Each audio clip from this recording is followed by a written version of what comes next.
On se rend dans les bureaux de l'entreprise Ta Peau Ton Fruit, rencontrer la fondatrice Amélie Fortin et son directeur des opérations, Dave Lamontagne. Comment une ligne de produits de beauté à base de bleuets et située à Dolbeau-Mistassini a réussi à se tailler une place dans un marché très concurrentiel? Quelle est la réalité d'un entrepreneur? Ou encore, c'est quoi être un slowpreneur? Tu trouveras les réponses à ces questions dans cette émission. Bonjour à vous deux, bienvenue à l'émission. Donc, j'aimerais ça que vous me parliez un peu, chacun à votre tour, de votre parcours jusqu'à maintenant, puis des formations que vous avez eu à faire. Alors, mon parcours est un petit peu, on pourrait dire, atypique. Donc, je trouvais ça important d'aller à l'université. Fait que j'ai un bac en gestion des ressources humaines, en administration des affaires, que j'ai fait à Chicoutimi. Et puis, je trouvais ça important de vivre des expériences un petit peu avant de rentrer sur le marché du travail. Fait que j'ai vendu tout ce que j'avais, puis j'ai mis mon linge dans un sac à dos. Je suis parti en Australie. Fait que là, j'étais là 1 an. Puis là, j'ai ramassé des fruits, puis justement, là, j'ai appris l'anglais là. Fait que je trouvais que c'était important aussi.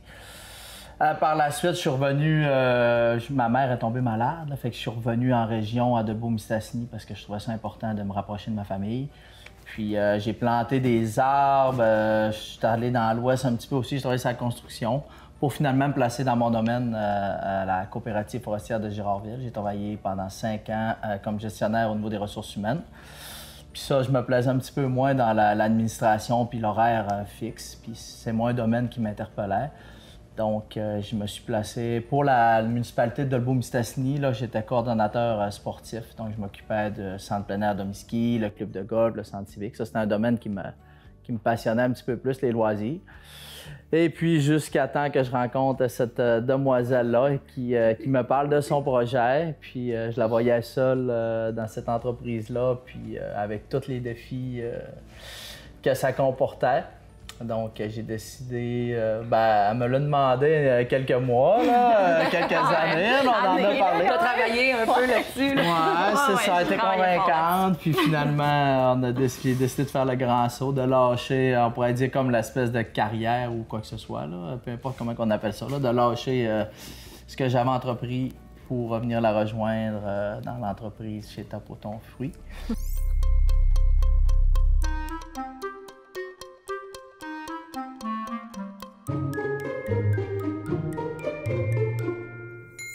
Puis depuis ce temps-là, ça va faire pratiquement 2 ans.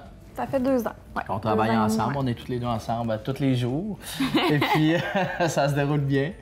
Ouais. Puis, donc voilà, là, c'est rapidement mon petit parcours que je pourrais dire. Puis toi, Amélie? Moi, mon parcours, j'ai aussi été à l'université. J'ai étudié également en administration, marketing, gestion internationale, ne sachant pas trop ce que je voulais faire de ma vie.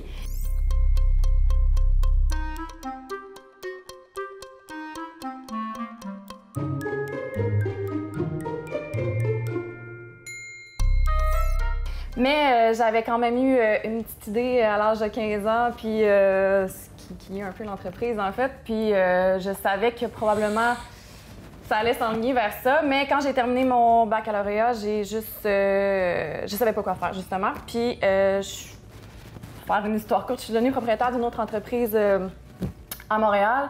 Puis je m'y plaisais pas. Puis j'ai décidé de lancer déjà mon entreprise directement à 25 ans quand j'ai terminé mon bac, dans le fond. Fait que c'est ça. Mon parcours, c'est simple, mais j'ai tout de suite embarqué dans Ta Peau Ton Fruit.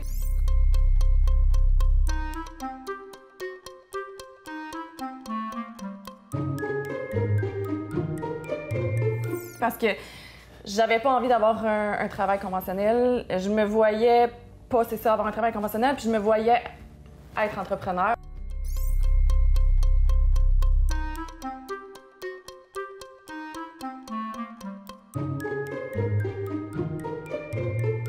Ma famille était entrepreneur, donc c'est ce que je voyais depuis longtemps. T'as baigné là-dedans. C'est ça. Fait que je me suis dit, bon, ben je me lance, puis tu sais, à 25 ans, j'ai pas grand-chose à perdre, donc si ça marche pas, ben ça marchera pas, puis c'est pas pire que ça. Fait que mon parcours est assez simple, mais tu sais, en étudiant en administration et tout, puis en devenant propriétaire d'une entreprise aussi avant Ta Peau Ton Fruit, ben j'ai acquis beaucoup d'expérience là-dedans. Ben oui, tellement. Fait que c'est comme ça un peu que je suis allée rechercher un peu mes connaissances et tout. Mais voilà. Puis là, maintenant, tu es entrepreneur. C'est vraiment ça ton titre. Oui. Peux-tu nous parler un peu, c'est quoi le métier d'entrepreneur? Ben, c'est de faire 1000 choses. En fait, nous ici, écoute, ben, quand j'ai commencé toute seule. Évidemment, à ce moment-là, je faisais tout, autant comptabilité, marketing. Évidemment, là, beaucoup de mon travail, c'est faire du marketing, de la communication. Des ventes aussi, probablement. Des ventes, ouais. exactement, oui, effectivement. Un très, très gros volet, évidemment. Donc, Amélie, tu as reçu une commande en ligne. C'est quoi le processus après? Parle-nous de ça. Ben, quand que je reçois une commande en ligne, première des choses que je fais, c'est d'aller voir si la personne, c'est sa première commande ou pas. Parce que pour moi, c'est vraiment important de personnaliser le colis, puis je veux savoir si elle a déjà commandé ou pas. Comme là, je vais juste vérifier si c'est la même. Oui. Fait qu'elle, c'est sa deuxième commande. Oui, exactement. C'est sa deuxième commande, fait que moi, j'écris toujours des petits mots à mes clientes.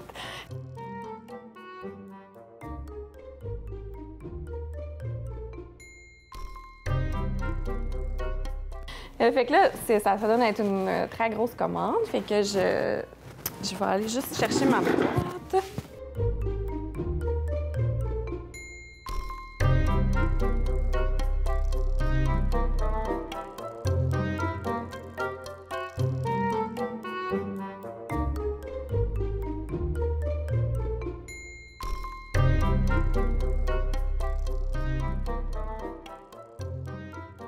Fait qu'à l'intérieur, on met des particules biodégradables pour que le colis se contienne bien puis que les produits ne brassent pas trop et tout.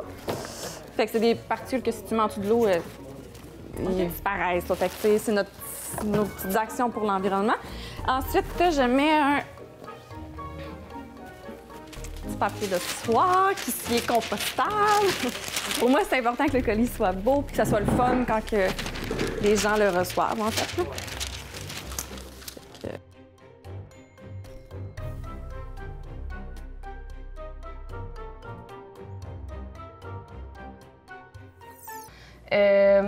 De faire Ben, l'approvisionnement aussi. L'approvisionnement, des stocks, envoyer des ouais. commandes. Envoyer des commandes, oui, effectivement. Là, Gérer le service après-vente, là, ouvrir des points de vente. Oui, au début, c'est ça. Développement de produits, travailler avec les chimistes. Développement de produits, effectivement. C'est aussi un gros de mon travail de développer des produits, faire du graphisme un peu. Bien, je travaille en partenariat avec une graphiste, évidemment, mais quand même, je fais beaucoup de choses aussi, de penser un peu les produits, de voir qu'est-ce qu'on veut sortir éventuellement, suivre les tendances un petit peu. Fait que c'est 1000 choses, en fait, là. C'est aussi faire le ménage de notre bureau.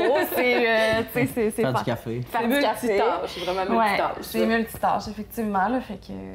Je pense que dans les plus jeunes, là, puis on le constate depuis peut-être une quinzaine d'années, l'entrepreneuriat, là, c'est plus à la mode, je dirais, en tout cas, ce qu'on observe au Québec.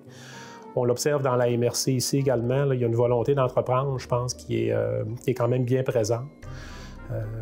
Il y a des éléments de flexibilité aussi, de conciliation qui sont autour de ça. La plus jeune génération est plus préoccupée par ça, je pense avec raison. Puis, entreprendre, devenir son propre patron, ça peut donner une certaine souplesse. Okay? Par contre, il faut être travaillant. Les caractéristiques nécessaires pour être entrepreneur vont s'appliquer d'une manière ou d'une autre, peu importe la génération. Il faut avoir quand même un certain leadership. Si on a des équipes, souvent, c'est... Mis à part les travailleurs autonomes, les petites entreprises ont des équipes là, quand même de travail dans ces entreprises-là. Fait que ça prend quand même un minimum de qualité de leadership. Être travaillant, j'en ai parlé. Il faut avoir une bonne confiance en soi, une tolérance, une certaine tolérance au risque. Parce qu'en affaires, à un moment donné, si tu génères moins de ventes, bien, tes revenus, à un moment donné, vont être affectés directement. Dave, tu es directeur des opérations. Oui, exactement. Qu'est-ce que ça fait, un directeur des opérations? Bien, on a vraiment divisé un petit peu, là, moi et Amélie, là, nos tâches, considérant qu'on est seulement deux dans l'entreprise. Moi, principalement, là, je vais m'occuper de tout l'approvisionnement, parce qu'on sait, pour produire 9 produits, on a une gamme de 9 produits, bien, ce qu'on fait, c'est qu'il faut s'approvisionner au niveau du contenant, premièrement, Il ne faut pas manquer de contenants vides. Il faut acheter les matières premières pour la production justement de ces produits-là. Oui. Souvent, il y a des délais de 7 semaines, 4 semaines, 1 mois, 2 mois, 6 mois, tout dépendamment du marché. Donc, il faut vraiment se stocker toujours en avance, il faut être toujours en amont de qu'est-ce qu'on va vendre. Il ne faut pas manquer de stock non plus. Là. Si il manque une matière première, on ne peut pas produire, mettons, 2 produits. Bien là, on a 9 produits. Fait que c'est vraiment c'est très, très important. C'est le nerf de la guerre. Ouais. Faut gérer les productions avec les laboratoires parce que nous, on a un partenaire d'affaires qui, eux, vont gérer la production de nos produits parce qu'on ne fait pas ça ici. Là, ça prend des chimistes puis des équipes de spécialistes. Donc, il y a des laboratoires de marques privées qui font ça justement pour des entreprises comme la nôtre. Fait qu'il faut gérer les productions avec eux. Je m'occupe aussi de tout le volet, les comptes à recevoir, la comptabilité, nos fins de mois, nos rapports de vente, etc. La finance. Ouais, les finances. Les tableaux tout ce que Amélie n'aime pas, dans le fond, là, tout ce qui est plus tannant. Beaucoup de logistique, tu sais, dans le fond. Ouais, c'est vraiment, c'est ça. C'est des tableaux Excel de plusieurs colonnes, puis c'est toute la logistique derrière tout ça. Puis on s'épaule aussi... on est 2, fait que tout ce qui est stratégie, marketing, stratégie de vente, les brainstorms, veut pas, là, on est comme 2 têtes, là, fait qu'on se consulte à peu près sur tout. Là, Oui, on a chacun nos tâches, mais un entrepreneur, ça fait à peu près n'importe quoi, fait que ça soit pour faire le ménage ou on collaborer vraiment ensemble. Là, ouais, c'est vraiment un duo. Là, oui, c'est un travail d'équipe, puis on se consulte toujours, mais on prend toujours des décisions à 2, en équipe. Fait que, De chacun de vos côtés, c'est quoi les attitudes professionnelles, les compétences, les qualités que ça prend pour faire ce métier-là? Bien, c'est sûr que moi, avec les tâches que je fais, ça prend évidemment beaucoup de créativité. Il faut être très créatif parce qu'à un moment donné, c'est justement, ça fait 7 ans que j'ai l'entreprise, puis que ça fait 7 ans que j'essaie de penser des idées de comment vendre le produit, comment, c'est ça, aller intéresser le public et tout. Donc, je pense que ça prend beaucoup de créativité. On a des gens qui viennent ici là, dès le départ. La meilleure affaire, c'est ça, c'est dès qu'on a une idée d'affaires, vous venez à la SADC, on va vous rencontrer. On peut faire du brainstorming avec vous pour peaufiner un petit peu la réflexion. Moi, j'aime bien travailler avec le modèle d'affaires, avec le canevas de modèle d'affaires, voir un peu là, la proposition de valeur, ces outils-là, comment je vais être en mesure d'offrir un service ou un produit qui va se démarquer de la concurrence. Parce que quand on se lance en affaires, ça peut arriver qu'il y a vraiment un manque dans le milieu, qu'on va apporter vraiment un produit ou un service qui n'est pas existant. Mais souvent, on est dans une dynamique de concurrence. Fait que là, à ce moment-là, il faut être en mesure de prendre des parts de marché, d'offrir de quoi, d'offrir un plus à la clientèle. C'est ça une proposition de valeur, c'est quelle valeur je donne à mes clients. Ça prend un peu de débrouillardise, en fait. Là. Parce que, tu sais, oui, on acquérit de l'expérience et tout, mais c'est pas en administration à l'université qu'on a appris comment gérer une business. Là. Tu l'apprends sur le terrain, fait qu'il faut que tu sois débrouillard, il faut que tu sois au pire à l'aise de demander des questions, d'aller chercher de l'aide si tu en as besoin. Fait que je pense que la débrouillardise... Ça prend aussi probablement une bonne dose de naïveté au début, quand on se lance. Parce que c'est comme un saut vers l'inconnu puis dans le vide. Puis si on aurait pris la peine de penser à tout ce que ça aurait pris pour mettre ça, cette entreprise-là, bon, peut-être qu'elle l'aurait pas faite, puis peut-être qu'on serait pas là aujourd'hui, mais c'est vraiment difficile justement de penser à tout puis de rentrer dans un marché où il y a énormément de compétition. Donc, ça prend beaucoup là, justement là, une bonne petite dose de naïveté, mais il faut se revirer de base. La réalité d'aujourd'hui. Ça, c'est rigoureux. Oui, être tenace puis de ne pas se laisser abattre par toutes les embûches qu'on a, puis justement là, de faire face aux difficultés puis à l'adversité aussi beaucoup. Ouais. Dans un monde où il y a beaucoup de compétition. Donc, c'est toujours de se renouveler, puis la réalité d'aujourd'hui, c'est pas la réalité de demain. Des fois, on prend une décision, puis on en parle longuement, puis le lendemain, ben c'était une mauvaise décision, puis on n'aurait pas dû faire ça, puis c'est une erreur. Ben là, il faut comme recommencer, puis toujours se réinventer. Puis des fois, on pense qu'on a la bonne recette, le succès, puis on pense que ça va venir, mais finalement, non, c'est pas comme ça que ça marche. Faut toujours continuellement se réinventer, fait que c'est ça. On sait pas on va être où la semaine prochaine, si on va travailler sur quoi, mais c'est ce qui est beau en même temps, c'est qu'il n'y a pas de routine. C'est ça. C'est juste toujours, on décide sur qu'est-ce qu'on va travailler. On se fait une rencontre le lundi. Bon, c'est quoi les priorités? Puis ça change. Fait que c'est toujours être dans le changement. Il n'y a pas de stabilité vraiment. Ouais, être capable de s'adapter, justement, ça peut exact. un peu. Oui, une bonne capacité d'adaptation, c'est sûr. C'est ce que ça prend. Oui, Hein? effectivement. Puis, comment tu décrirais ton côté entrepreneurial, dans le fond? Tu sais, est-ce que t'es... Comment qu'un peu je gère la business? Oui, c'est ça. Comment ma vision par rapport à ça? Ta vision, oui. Je te dirais que ça a beaucoup évolué avec le temps. Parce que quand j'ai commencé l'entreprise, je me voyais vraiment, j'oserais dire, la future Lise Wattier, là, tu sais.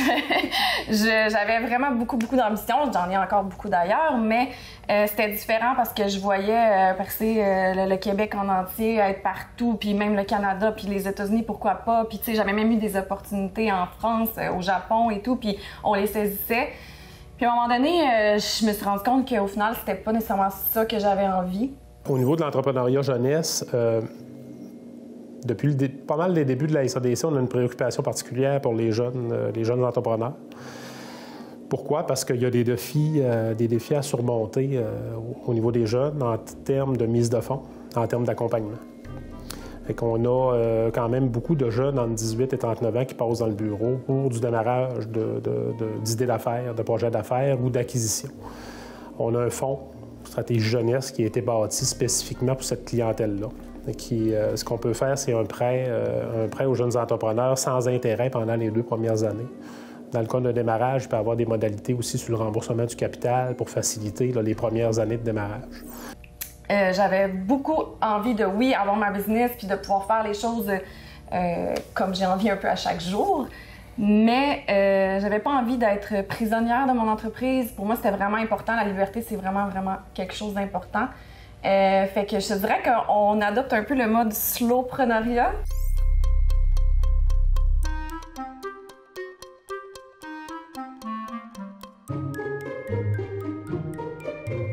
Présentement, si on peut nommer ça ici, mais ça devient un mot de plus en plus. On fait les choses... tu peux tout expliquer un peu c'est quoi tes meilleurs c'est par rapport à la croissance, puis le fait peut-être qu'on pourrait travailler plus, puis toujours vouloir plus, puis de pouvoir grossir à tout prix, puis être des bourreaux de travail un petit peu, parce que souvent l'image d'un entrepreneur, c'est quelqu'un qui arrive tôt le matin, qui finit tard le soir, puis que...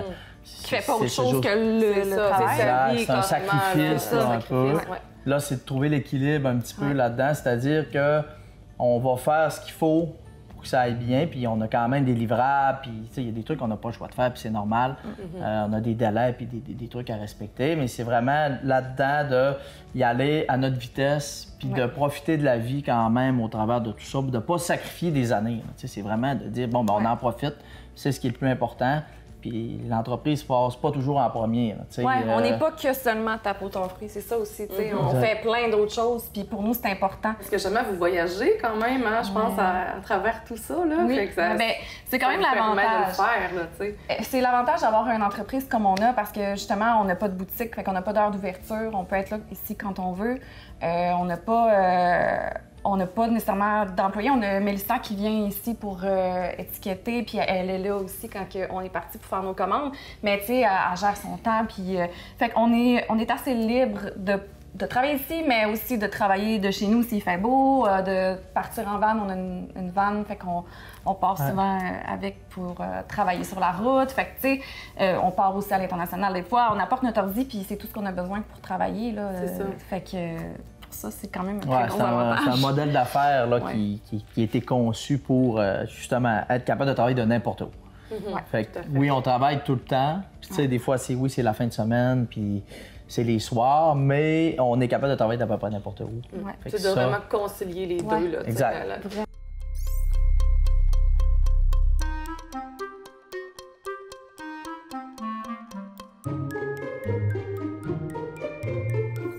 Puis pour nous, c'est vraiment important. Il y en a beaucoup qui nous disent « Ah, vous allez-tu vous ouvrir une boutique ici? » Puis, non. Bien qu'il y aurait beaucoup d'avantages à le faire puis qu'on aimerait ça peut-être, mais pour nous, c'est trop important de respecter notre valeur de justement être un peu mobile puis de ne pas être prisonnier ici, là, tu sais, puis de pouvoir partir si on peut partir. Fait qu'on respecte toujours nos valeurs dans la prise de nos décisions pour l'entreprise. Justement, ça m'amène à une autre question, tu sais, qu'est-ce qui fait que ta peau, ton fruit est partie de Dolbeau, puis là, tu sais, justement, est un peu partout. C'est quoi le succès? Comment que tu as réussi à amener ça aussi loin? Parce que ça a un côté innovant quand même. Oui, quand même. C'est vrai que quand j'ai parti l'entreprise, à ce moment-là, j'étais encore à Montréal. Puis, je faisais ça en même temps de faire plein d'autres petites choses. Puis, à un moment donné, j'ai pris la décision de revenir ici. Puis, tu sais, la majorité des gens, ils me disaient... T'es sûre? Ouais, avoir une entreprise de cosmétiques à Dolbeau-Mistassini, c'était un peu ambitieux, mais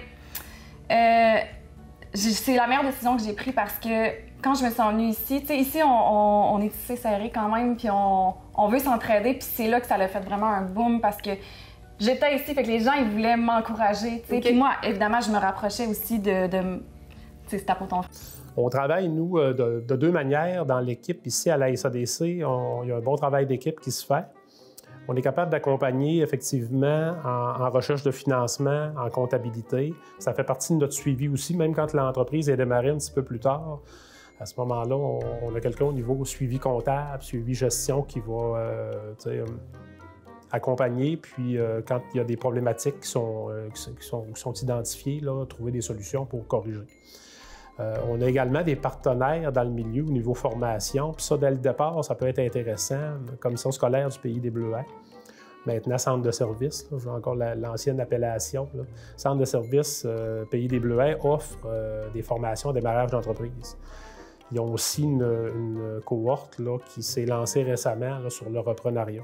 Avec ça, pour démarrer là, puis structurer un projet, là, c'est une bonne idée là, d'aller s'informer puis potentiellement de s'inscrire. On a également dans le milieu le CEMR, qui est situé dans l'édifice de l'ancien Juvénat Saint-Jean, qui s'est spécialisé dans le fond dans l'accompagnement et la formation au niveau des entreprises dans les secteurs des ressources naturelles, forêt, agriculture. Qui ont déjà plusieurs cohortes de données depuis quelques années.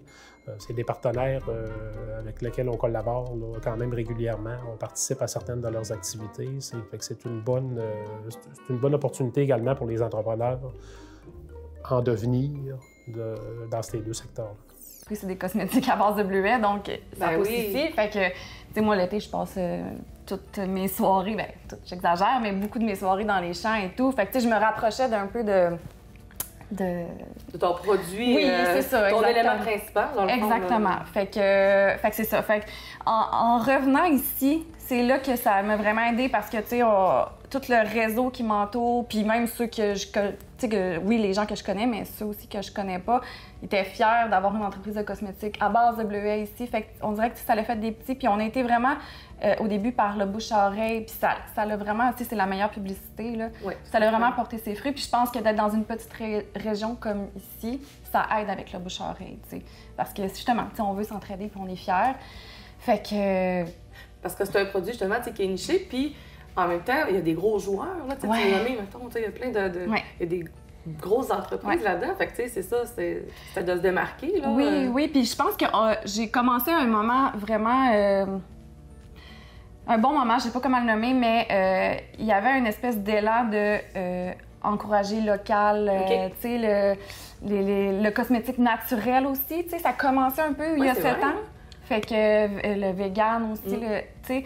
Fait que j'ai comme un peu embarqué dans cette vague-là, puis ça l'a fait en sorte aussi de me démarquer à ce moment-là. Présentement, il y en a de plus en plus, là, la compétition ne fait qu'augmenter, puis des petites entreprises comme moi, il y en a toutes les semaines qui ouvrent, mais quand moi j'ai commencé, ben c'est ça qui m'a aidé à avoir quand même... ton élément qui est différentiel. Oui, là, exactement. Puis tu sais, le bleuet, il y a beaucoup de gens qui s'identifient au bleuet là, quand on est du Saguenay-Lac-Saint-Jean, veut pas. Fait que là, de faire des cosmétiques à base de bleuet, comme les gens trouvaient ça cool. Là. Fait que ça, c'est ça m'a aidé. Là. Mais moi, c'était plus une expérience de vie, puis de pas faire l'erreur, là, désolé, mais de dire on se lève, ben, on vient au monde, on va à l'école jusqu'à tel âge, après ça on va à l'université, après ça on se trouve un travail, puis ça s'en va jusqu'à la retraite, puis on cherche à avoir un fonds de pension, puis on est là-dedans, là, de la naissance jusqu'à notre mort. Là. Moi, je crois pas à ce modèle-là, parce que la vie est trop courte, puis elle est trop précieuse, puis elle est trop le fun. Fait que je vous dirais, à l'université, moi, c'était une expérience, puis après, je suis pas allé sur le marché du travail tout de suite, parce que je voulais vraiment apprendre à me connaître, parce que c'est pas vrai qu'on sait qu'est-ce qu'on veut faire pour toute notre vie. Je me le demande encore. Hey Dave, qu'est-ce que tu veux faire plus tard? Je vais te répondre, j'ai aucune idée. Je sais pas encore. Je veux juste... le plan, c'est pas de plan. Puis de pas trop penser au futur, puis notre retraite, puis le REE pour les jeunes, pour les études, puis tu sais, de s'embarquer trop là-dedans. Vivre le moment présent. Exactement. Puis je recommanderais pas ça. C'est juste au moins donnez-vous une chance de vivre. Peut-être. Il y en a que c'est correct, là, c'est la routine, puis c'est le travail, puis ils se sentent bien, puis ils voyageront pas, puis ils vont être à la maison, puis c'est super correct aussi. Il faut apprendre à se connaître là-dedans, mais se donner la chance de s'écouter, dans le fond. De s'écouter, ouais, puis de vivre des fois autre chose un petit peu, puis d'aller vraiment là, chercher d'autres types d'expériences, puis de pas trop se mettre de pression avec qu'est-ce qu'il faut que je fasse plus tard. Je ne sais pas ce que je veux faire plus tard, c'est qu'est-ce que tu veux faire maintenant. C'est plus ça. As-tu envie d'y aller à l'université? Ben là, j'ai pris administration. J'hésitais entre la géographie puis l'administration. C'était comme... J'aurais été guide de canot, moi, je pense. J'aurais pas travaillé en gestion d'entreprise puis en business, mais je me dis ça va m'ouvrir des portes. Puis quitte à ce que... Je peux y retourner à l'école si je veux, là. Demain matin, là, je peux faire n'importe quoi, là. Faut pas se bloquer, faut pas se mettre de pression puis de barrière. C'est juste de... Comme Amélie a fait, elle a dit, elle s'est lancée, elle avait une idée. Puis elle a fait un pas dans cette direction-là, ne sachant pas tout ce que ça l'impliquait, puis tout ce... souvent, faut s'écouter. Elle avait ce désir-là, puis c'est ça, un entrepreneur ou un gestionnaire ou... moi, je suis un aventurier, je n'étais pas un entrepreneur. J'avais envie de vivre des aventures. Tu fais un pas dans cette direction-là, puis tu sais pas demain, tu sais pas ça va être quoi plus tard. Fait que arrêtez de penser à... Je vais faire ça pendant 30 ans, 25 ans de ma vie, là. Je donnerais pas ce conseil-là, ça c'est sûr. Bien, merci vraiment pour votre authenticité, votre partage puis votre passion. Fait que je vous remercie beaucoup. Ça fait plaisir. Merci beaucoup.